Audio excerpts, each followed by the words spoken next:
पीएफएससी 2023 के जो डीएएफ हैं, डीएएफ आपका अपलोड हो गया है। अब आप डीएएफ फिल कर सकते हैं। तो इस वीडियो में हम एक सैंपल डीएएफ के हेल्प से कि क्या क्या उसमें चीजें होती है, ऑब्वियसली जो आपके पार्ट्स हैं, जो आपके कॉलम है, उसके बारे में हम डिस्कस करेंगे। एवरी टाइम ये होता है कि एस्पिरेंट्स जो है, कैंडिडेट्स जो हैं, वो मिस्टेक्स करते हैं। तो हम ये कोशिश करेंगे और हम हर बार ट्राई करते हैं कि यस आपको बता दें कि यस यहाँ गलत नहीं करना है, यहाँ चीजों को सही रखना। ऐसा नहीं है कि आप कुछ गलतियां कर देते हो थोड़ा बहुत तो आपका रिजेक्ट होगा, नहीं। हाँ, बेसिक इंफॉर्मेशन आपके गलत नहीं होना चाहिए, जैसे डेट ऑफ बर्थ वगैरह। तो बहुत सारी चीजें आपके प्री फिल्ड रहते हैं। अब आज के डेट में जो ओटीआर सिस्टम है, तो बहुत सारी इंफॉर्मेशन आपके ऑलरेडी वहाँ अवेलेबल हैं। और जो जो इंफॉर्मेशन कुछ चीजें आपके इंडिपेंडेंटली भरने हैं, वो उसको ध्यान रखना है। तो यहाँ हम एक सैंपल के तौर पे दिखाते हैं कि क्या क्या आपको जरूरत होती है। तो जो क्वेश्चन नंबर ये जो पॉइंट नंबर पॉइंट्स में अब एक वो प्री फॉर्म में आ जाता है। वो भी मैं बाद में और चीजों को दिखाऊंगा, लेकिन अभी फिलहाल के लिए है कि पॉइंट नंबर में ये में तो देखो इसमें पॉइंट नंबर 1 मतलब आपके कंटिन्यूअस 17 पॉइंट्स तक मेजॉरिटी ये रहेंगे। तो फर्स्ट है कि name as recorded in the matriculation, यानी कि टेंथ जो आपने, या मैट्रिकुलेशन जिसको कुछ को मैट्रिक बोलते हैं, कुछ टेंथ बोलते हैं, तो टेंथ इक्विवेलेंट जो भी आपका है उसमें जो नेम है, मान के चलो हमारा नेम रंजीत कुमार है, तो हम इस ढंग से लिखेंगे। ठीक है, तो नेम आप यहाँ लिखोगे। फिर आपका ये जो है आपने क्या नेम चेंज किया है।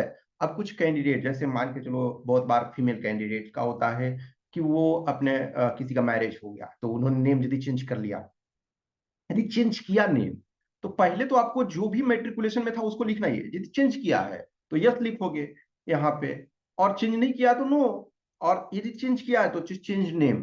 कुछ का है कि सपोज लगा कि नहीं स्पेलिंग में ये मिस्टेक हो गया तो उसको चेंज कराते हैं। अब नेक्स्ट है एड्रेस फॉर कोरेस्पोंडेंस। तो एड्रेस फॉर दो एड्रेस है, देखो एक आपका परमानेंट पोस्टल एड्रेस है और एक आपका कोरेस्पोंडेंस। कोरेस्पोंडेंस और परमानेंट आपका सेम भी हो सकता है, अलग भी हो सकता है।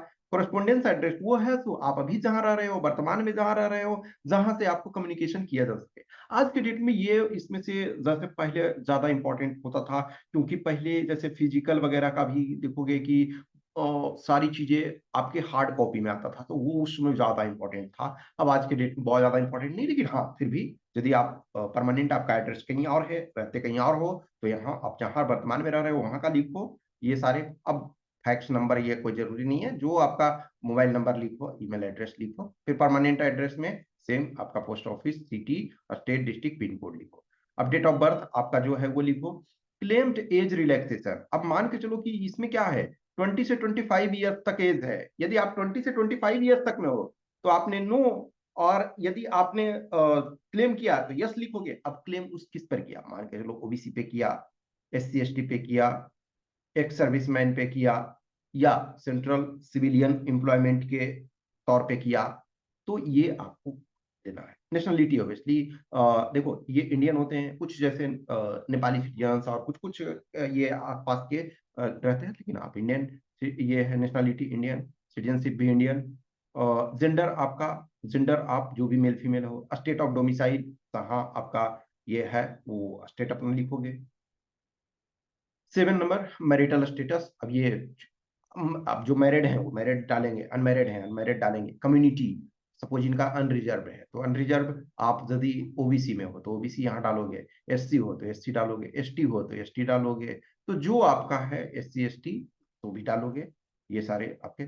फिर अब जो मान के चलो कि इसमें से किसी का सर्टिफिकेट, जैसे आप मान के चलो यहाँ ओबीसी हो या एससी एसटी हो, तो आप यहाँ सर्टिफिकेट नंबर डालोगे, यहाँ डेट इशू डालोगे, यहाँ डेजिग्नेशन अथॉरिटी डालोगे, यहाँ उनका एड्रेस डालोगे, और कास्ट का आप अपना नेम लिखोगे। तो यदि जनरल कैंडिडेट हैं अनरिजर्व तो इनको कोई जरूरत नहीं है, लेकिन यदि हैं तो उनको लिखना पड़ेगा। नेक्स्ट है state your religion if you belong to schedule caste, if OBC, state creamy और नॉन क्रीमी।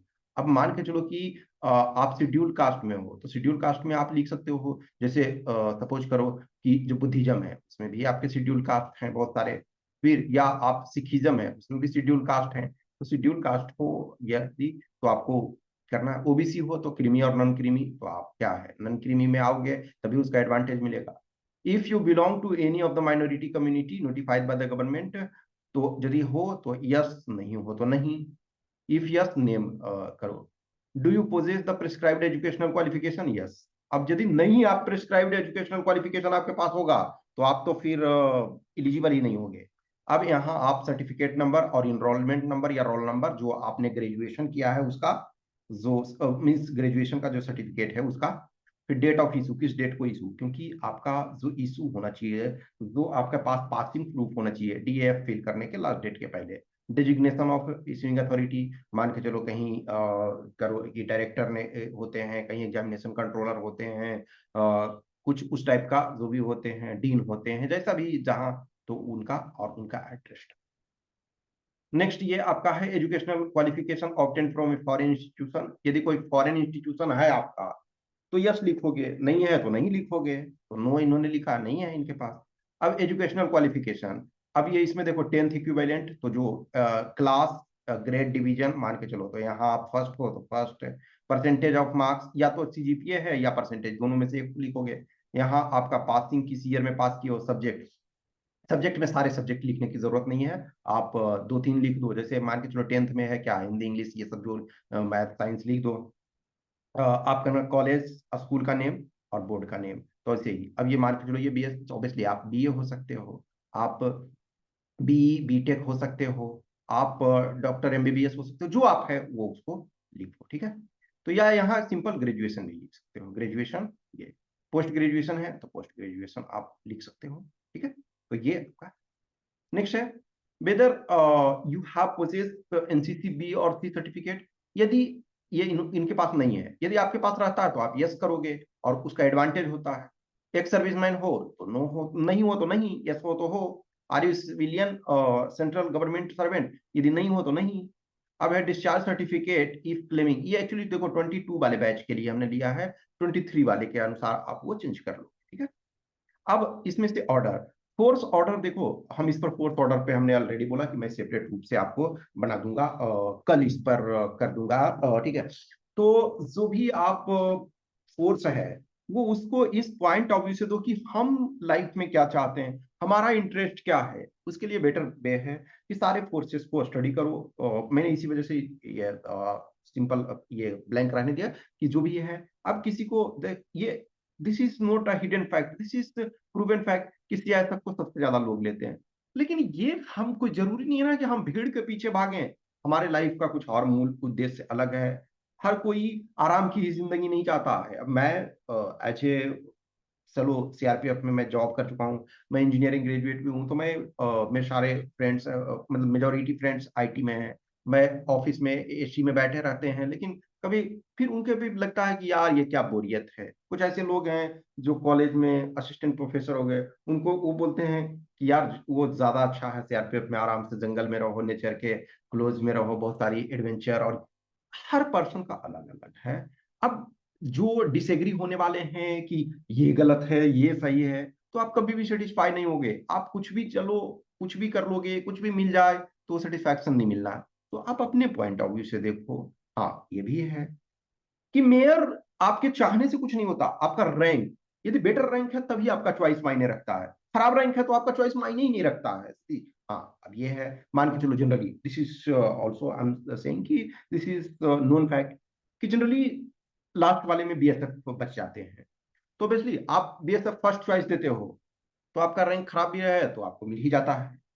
अब सीआईएसएफ आपने फर्स्ट चॉइस दिया तो आपको अच्छा रैंक लाना पड़ेगा, एसएसबी आपने फर्स्ट चॉइस दिया तो अच्छा रैंक लाना पड़ेगा। तो जनरली जो एसएसबी और सीआईएसएफ है इनके ज्यादा डिमांड्स हैं। तो अब आप क्या चाहते हो इस पर मायने रखता है, तो इस पर हम सेपरेट से डिस्कस करेंगे। नेक्स्ट है वेयर यू इवर एम्प्लॉयड। तो इसमें यस और नो जो भी है, अब मान के चलो एम्प्लॉयड थे तो यस लिखोगे, नहीं थे तो नो लिखोगे। अब एम्प्लॉयड का मतलब ये नहीं है कि जैसे आप ट्यूशन और वो, यदि आप नॉर्मल ट्यूशन वगैरह पढ़ा रहे हो तो उसको एक तरह से एम्प्लॉयड में नहीं आता है। एम्प्लॉयड में है, यस है तो फिर आपके पास कोई डेजिग्नेशन, ठीक है। अब यहाँ place of birth, born in India तो yes, post office, city town जो भी है इसको करोगे।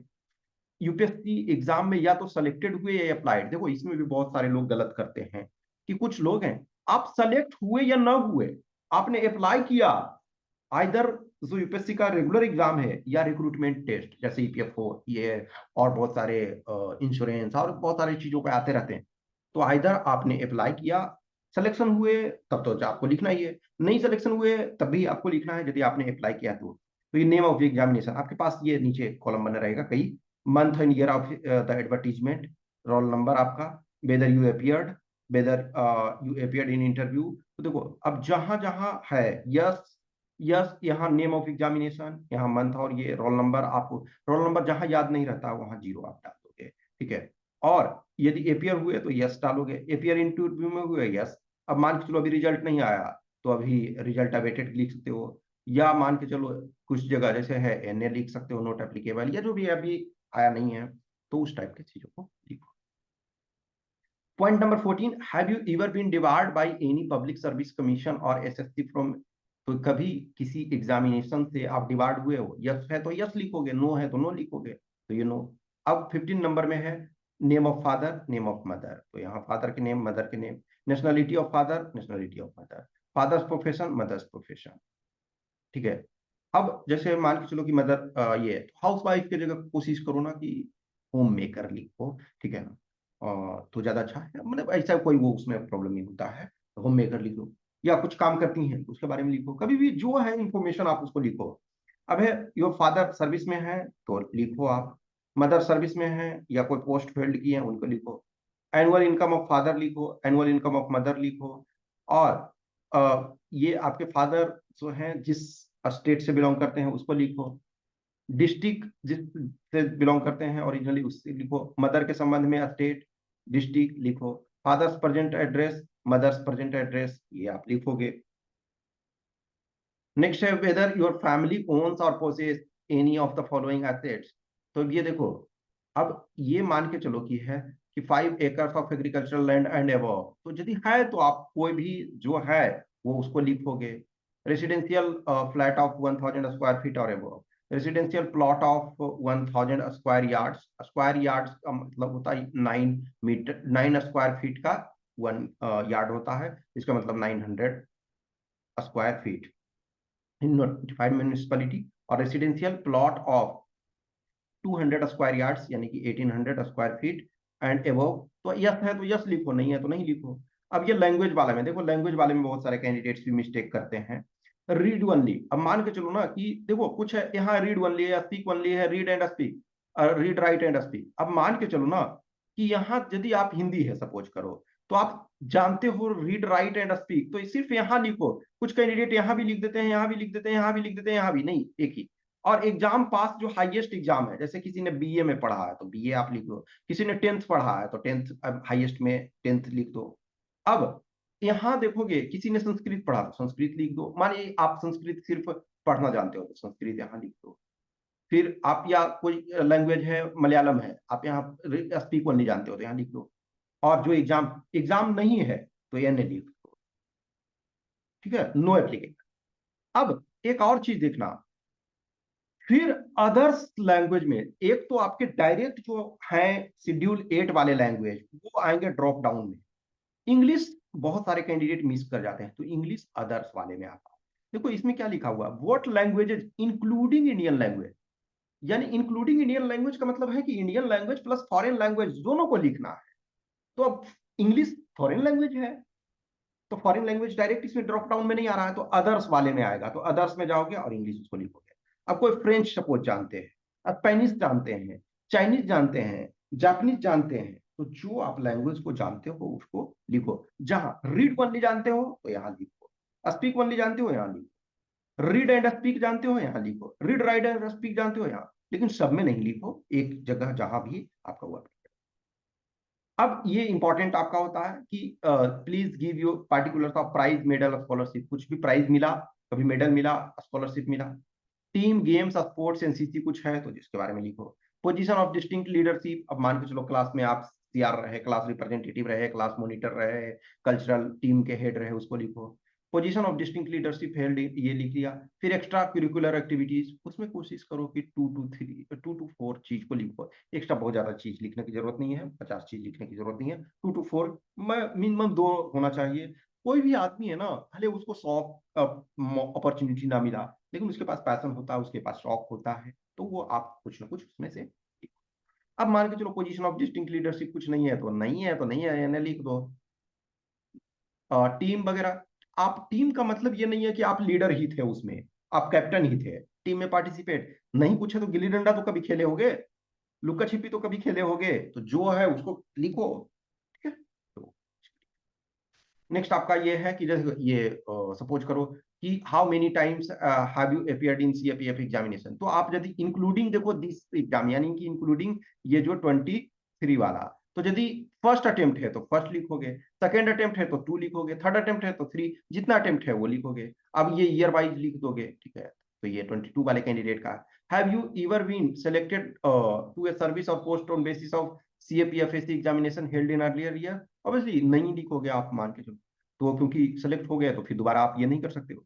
आप एड्रेस प्रूफ, तो जो भी आप ये लिखोगे ऑब्वियसली ये हाइड है तो इसमें कोई दिक्कत है नहीं कि। तो आपका आधार है तो आधार कार्ड का रहेगा, फिर आपका यदि पैन कार्ड है तो पैन कार्ड का रहेगा, वोटर आईडी है तो वोटर आईडी रहेगा। फिर ये अब जो कि जनरल वाले में क्या होता है, बस कुछ भी जरूरत नहीं होती है, सर्टिफिकेट ऑफ एज और सर्टिफिकेट ऑफ एजुकेशनल क्वालिफिकेशन। और अदर ग्रुप के कुछ हैं तो वो हम आपको बाद में और उनके भी दिखाएंगे, जैसे ओबीसी के भी आपको। फिर यहाँ जैसे होता है आपको सिग्नेचर ऑफ कैंडिडेट या डिक्लेरेशन फॉर्म होता है, ठीक है। तो ये एक जनरल चीजें हैं, और हम सेपरेट सेपरेट में कुछ कुछ चीजें और जिनको भी पर्सनल रूप से कुछ भी डाउट्स है, क्वेश्चन है, क्यूरी है, तो आप हमें इस व्हाट्सएप नंबर 8527146498 पे मैसेज कर सकते हो, या इस टेलीग्राम नंबर 7404909669 पे, और मैं सेपरेट में और चीजों को डिस्कस करूंगा। Okay, thank you.